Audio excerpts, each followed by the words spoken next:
Kerugian negara akibat kasus korupsi PT Timah diperkirakan mencapai 271 triliun rupiah, yang meliputi kerugian ekonomi dan kerusakan lingkungan.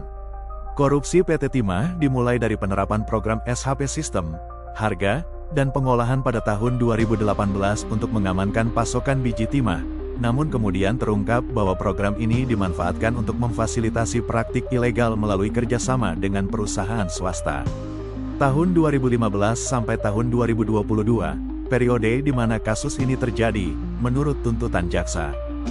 2018, PT Timah meluncurkan program SHP dengan tujuan mengamankan pasokan biji timah dan menghindari penumpukan stok dengan melibatkan perusahaan swasta yang diduga menampung biji timah ilegal.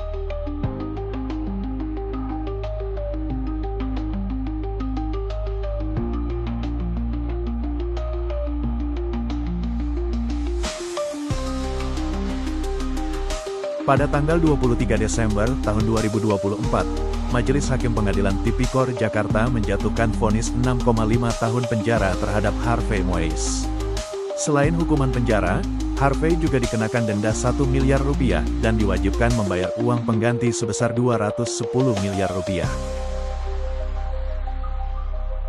Helena Lim. Hukuman yang dikenakan untuk pengusaha money changer Helena Lim dari 5 tahun penjara lalu diperberat, yaitu menjadi 10 tahun penjara. Selain itu, PT Jakarta juga menjatuhkan hukuman uang pengganti kepada Helena sebesar 900 juta rupiah dengan ketentuan apabila tidak dibayar maka diganti 5 tahun penjara. Beberapa unit kendaraan yang disita berupa mobil sport yang harganya miliaran rupiah.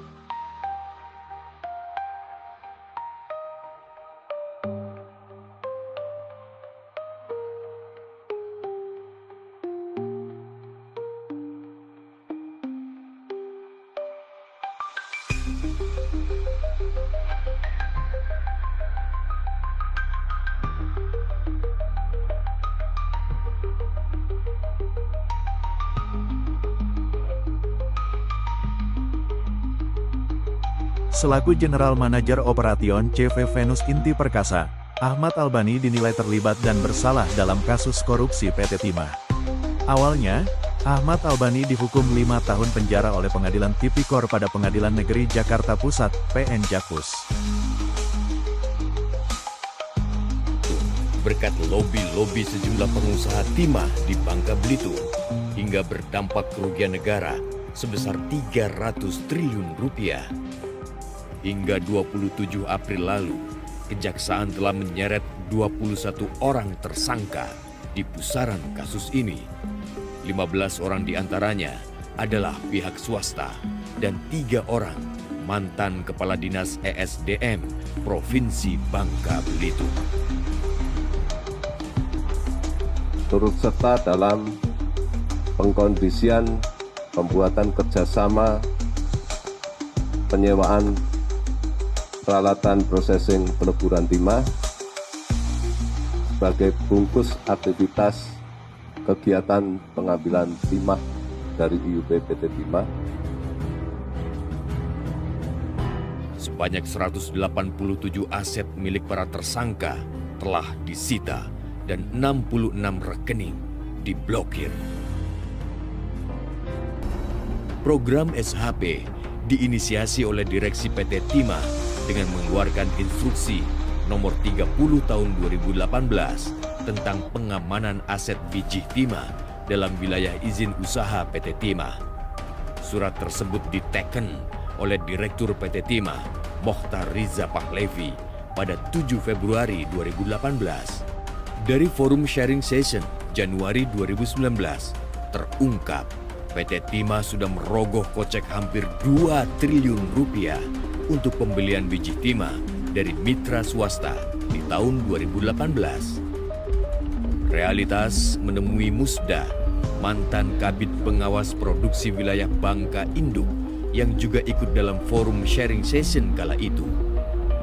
Mantan karyawan PT Timah ini menjelaskan, direksi sebenarnya paham betul biji timah yang dibeli adalah miliknya sendiri, bahkan tidak menutup kemungkinan sebagian lainnya dijual ke smelter swasta. Kerjasama ini kan tidak urgent. Yang urgent adalah bagaimana program perusahaan terkait pengangkutan ini ataupun SHP ini kan berkadar rendah. Kita butuhkan adalah bottleneck-nya di pengolahan biji timahnya. Itu yang perlu, bukan di peleburannya. Nah, mungkin itulah yang menyebabkan akhirnya dengan pasokan high grade tadi kita akhirnya bekerja sama, dengan maksud memang akhirnya bahwa harus diamankan nih aset biji timah ini yang dalam IU kita. Nah, yang penting artinya barang atau biji produksi ini masuk ke PT Timah.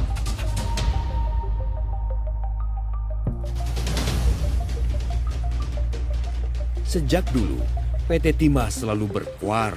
Produksinya kalah bersaing dengan swasta lantaran ogah menerima biji timah ilegal. Namun belakangan, kebijakannya bergeser, ibarat menjilat ludah sendiri. Kini, PT Timah malah bekerja sama dengan pihak swasta yang diduga menampung biji timah hasil jarahan.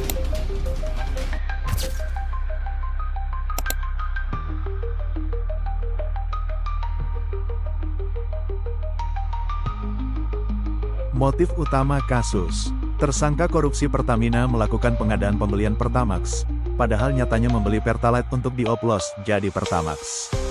Kejaksaan Agung membeberkan kronologi kasus dugaan korupsi Pertamina tata kelola minyak mentah dan produk kilang di PT Pertamina, subholding, dan kontraktor-kontrak kerjasama periode tahun 2018 sampai tahun 2023 itu melibatkan jajaran direksi anak usaha Pertamina dan pihak swasta dan diperkirakan telah merugikan negara hampir 200 triliun rupiah. Beberapa perbuatan melawan hukum tersebut telah mengakibatkan adanya kerugian keuangan negara sekitar 193,7 triliun rupiah.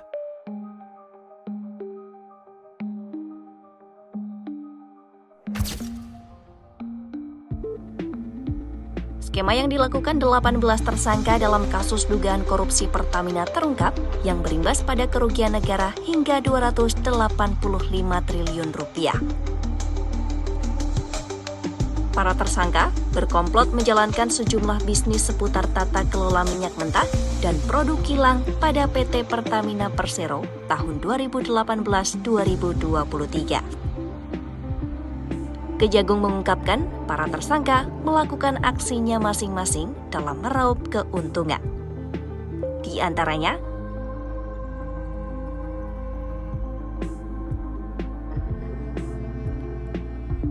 ada 4 tersangka yang terlibat dalam skema sewa terminal BBM ini. Mereka adalah Alfian Nasution, Hanung Budia Yuktianta, Muhammad Riza Khalid, dan Gading Ramadan Judo. Keempat tersangka melakukan penyewaan ini agar masuk dalam rencana kerja perusahaan. Padahal saat ini Pertamina belum membutuhkan terminal tambahan untuk menyimpan stok BBM.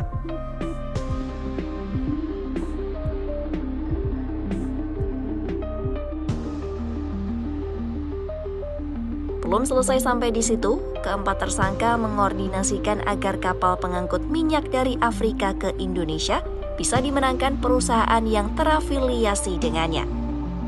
Arif Sukmara bersama Dimas Werhaspati dan Agus Purwono mengkondisikan proses tender kapal pengangkut agar dimenangkan PT Jenggala Maritim. Sedangkan PT Jenggala Maritim ini punya hubungan dengan sejumlah tersangka. Lantas, Arif, Dimas, dan Agus menaikkan harga sewa kapal hingga 13% dari harga awal sebesar $3.765.712 AS menjadi $5 juta AS. Lalu, Indra Putra melakukan pengangkutan minyak mentah eskravo secara co-loading atau pengangkutan bersama menggunakan kapal Olympic Luna dari Afrika ke Indonesia. Dalam hal ini, fee yang diterimanya untuk pekerjaan ini belum diketahui.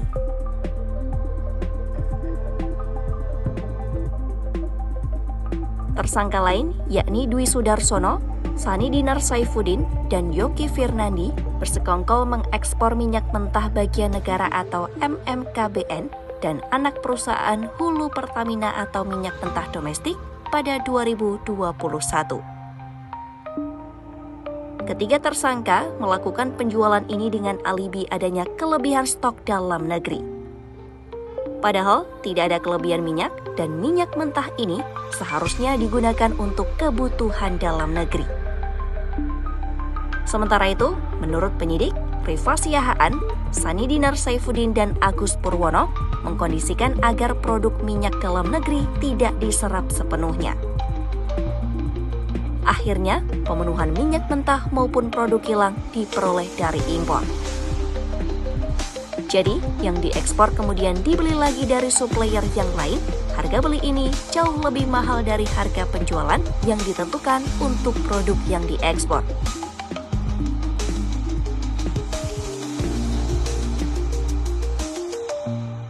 Dalam skema lelang minyak mentah ini, Toto Nugroho disebut memberikan perlakuan istimewa kepada supplier dan daftar mitra usaha terdaftar atau DMUT.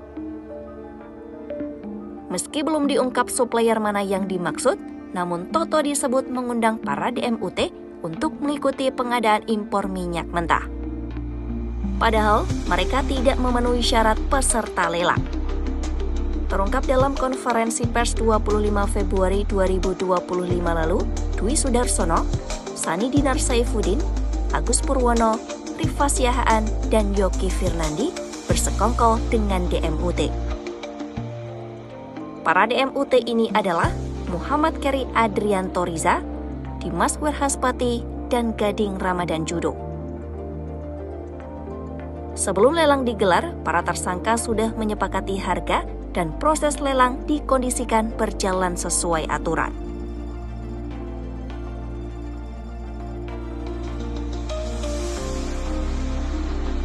Dalam skema ini, Maya Kusmaya, Edward Corney, dan Rifas Yahaan melakukan pembelian RON 90 tapi membayar harga untuk RON 92 alias lebih mahal. Maya menginstruksikan kepada Edward untuk mencampur bahan bakar jenis RON 88 dengan RON 92 di terminal OTM milik Muhammad Keri dan Gading Ramadan Judo. Hasil campuran tersebut lantas dijual dengan label RON 92 atau Pertamax. Tindakan yang dilakukan para tersangka disebut telah menyebabkan kerugian signifikan baik terhadap keuangan negara maupun perekonomian nasional dengan total kerugian mencapai 285 triliun rupiah.